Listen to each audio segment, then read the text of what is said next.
Vamos a Colombia para hablar de lo que ha ocurrido con Carlos Leder, el ex socio de Pablo Escobar, miembro, líder por lo demás del cartel de Medellín y por muchos años uno de los principales narcotraficantes de ese país en medio de la guerra contra el crimen organizado, contra el narcotráfico, contra los carteles de Colombia, y que dejó esa guerra, ya sabemos, miles de muertos, cientos de víctimas en distintos atentados que se registraron producto de la necesidad de este grupo del cartel de Medellín de mantenerse en Colombia, de no ser extraditado a Estados Unidos, y también en la pugna permanente con los gobiernos colombianos. Carlos Leder había cumplido 33 años de condena en Estados Unidos. Fue el primer extraditado prácticamente. De hecho, se ha mencionado dentro de las teorías que el propio Pablo Escobar lo delató, lo entregó a la justicia estadounidense, traicionándolo eventualmente, pero como moneda de cambio para evitar que el resto del grupo fuese también extraditado.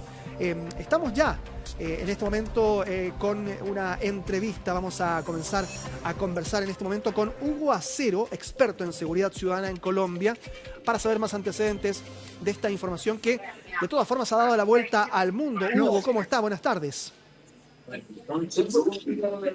La comunicación no es buena. Sí, estamos allí tratando de mejorar el contacto, a ver si nos escucha Hugo Acero. En cualquier momento volvemos a restablecer el contacto con él. Hugo, ¿me escucha?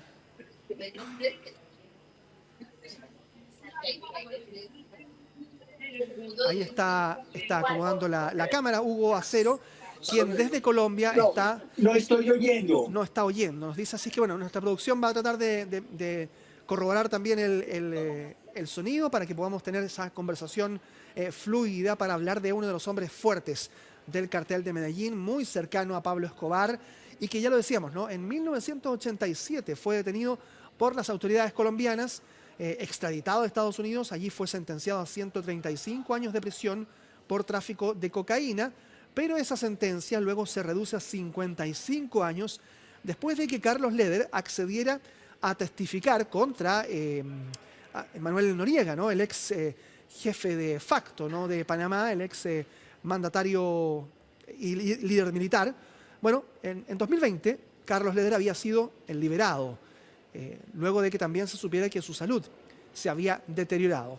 Se trasladó a Alemania porque en ese país obviamente podía estar en absoluta libertad, pero además él tiene ciudadanía alemana por su ascendencia paterna. Por eso es que Carlos Leder llega a Alemania, y ahora, una vez que llega a Colombia, él es detenido por las autoridades. Ustedes ahí están viendo, de hecho, el proceso en el que él llega al aeropuerto y es detenido. Sin embargo, hay quienes dicen se trató de un descuido de las autoridades colombianas, pero la jueza que lo libera durante comienzos de esta semana lo que indica es que eventualmente lo que ocurre es que fue un descuido porque los delitos prescribieron.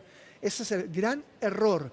Aparentemente, lo que decía la jueza en este caso era que las autoridades de la época en Colombia debieron haber establecido también la posibilidad de extraditarlo, debieron haber pedido su extradición.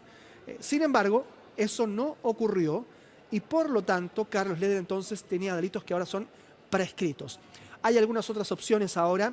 Los familiares de las víctimas del terrorismo y del narcotráfico en Colombia han pedido que también haya otras investigaciones en contra de Carlos Leder, que además se sabe, ¿no?, fue extraditado junto a otro de sus socios del cartel de Medellín, Fabio Ochoa Vázquez, quien fue deportado en diciembre a Colombia tras cumplir una condena de más de 2 décadas en una prisión de Estados Unidos. A ver si logramos establecer la comunicación con Hugo Acero. Hugo, ¿nos está escuchando? Buenas tardes. Buenas tardes, sí, los estoy escuchando. Perfecto, ahora sí logramos establecer la conexión, Hugo. Y lo primero que quiero preguntarle específicamente es cuál ha sido la reacción en Colombia a la noticia de la liberación de Carlos Leder. Se lo pregunto porque obviamente es una figura muy controversial para la historia reciente de ese país. Bueno, primero indignación, porque sabemos del prontuario y el accionar criminal y delincuencial que este señor tuvo en Colombia, que provocó no solamente la guerra fuerte en contra de los ciudadanos cuando se estaba combatiendo el narcotráfico, sino que de manera particular parte de los procesos que él tenía en Colombia desafortunadamente ya no están vigentes y seguramente, como sucedió, termina libre. Claro, Hugo. Ahora, respecto del pasado de Carlos Leder, él purga condena en Estados Unidos, luego viaja a Alemania. Ya en ese momento había cierta molestia entre los familiares de las víctimas del terrorismo, cuando ya se había trasladado en libertad a Alemania. ¿Cómo se gesta finalmente la posibilidad, por ejemplo, de que se le reduzca la condena a Carlos Leder? ¿Qué es lo que tuvo que hacer durante este periodo en Estados Unidos para que de los más de 150 años pasaran a ser solo 55 y después se redujera aún más esa condena? Bueno, lo inicial es que él fue un testigo de la justicia norteamericana frente al general Noriega, que gobernó Panamá y que en ese momento estaba siendo juzgado y extraditado a los Estados Unidos. Fue un testigo importante en ese caso, desde luego eso le redujo una parte de la pena, pero aún así fue condenado casi a cadena perpetua. Ahora, hay consideraciones desde el punto de vista legal en el caso de los Estados Unidos que hizo que pasara esa cadena perpetua a lo que hoy tenemos, que fue liberado precisamente hace pocos años, se dirigió hacia Venezuela, llegó a Colombia y desde luego un nombre como el de él, tan pronto se presenta en migración, Carlos Leder Rivas, pues desde luego fue detenido, tenía un solo proceso. Es increíble que en el caso de la justicia colombiana, un criminal como esto solamente hubiera tenido, por lo menos de conocimiento, no abierto, porque ya se había cerrado, un solo proceso por parte de la justicia colombiana. Como se cerró, como finiquitó, como se vencieron los términos, definitivamente el juez tuvo la única alternativa y fue dejarlo libre.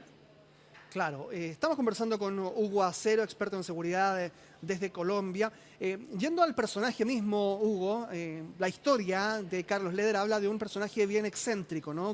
Le apodaban el loco, hacía fiestas, aparentemente también en una de esas fiestas incluso cayó. Si nos puede narrar también parte de la personalidad de alguien que ha sido retratado perfectamente también en las series biográficas del propio Pablo Escobar y donde él era un personaje muy atípico también dentro del círculo cercano a Pablo Escobar.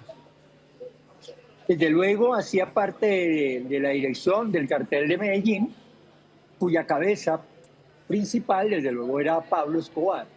Él, digamos, en esa dirección tuvo que ver mucho con la serie de atentados terroristas, de asesinatos y de actividad criminal del cartel de Medellín.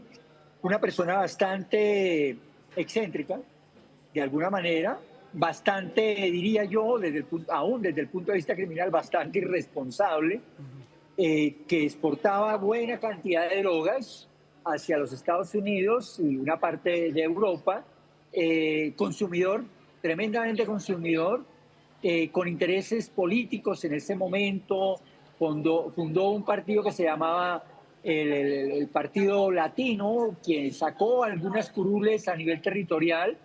Bueno, ellos en general, junto con Pablo Escobar, también tomaron la decisión en algún momento de participar de la política. Sí, de hecho lo hizo el propio Pablo Escobar en algún momento en el Congreso. Ahora, respecto del futuro, ¿existe alguna opción por parte de los familiares de las víctimas? Ha habido algunas declaraciones que hemos podido ir revisando respecto de otros casos que podrían ligar a Carlos Leder también con un eventual nuevo proceso judicial. ¿Existe esa posibilidad o es muy lejana? No, es muy lejana. Realmente los procesos que él tenía prescribieron porque no se hicieron digamos, los procesos que debió haber hecho la justicia. Como decía su propia abogada, él estuvo 30 años detenido en los Estados Unidos, la justicia colombiana hubiera podido recoger mucha información a través de él, pero no se hizo. Total, esos procesos prescribieron y a pesar de que era uno de los líderes del cartel de Medellín y hay delitos de lesa humanidad, él no estuvo metido dentro de esos procesos y el único proceso que tenía que ver con porte de armas y exportación de droga, esos delitos prescribieron y no existe otro proceso, luego entonces no va a terminar preso en Colombia. Muy bien, Hugo Acero, queremos agradecer estos minutos de conversación con el canal Chilevisión Noticias. Gracias también por acompañarnos y por conectarse también a esta hora con nuestro programa. Que esté muy bien, nos encontramos pronto. Bueno, gracias por la invitación, feliz tarde. Un abrazo.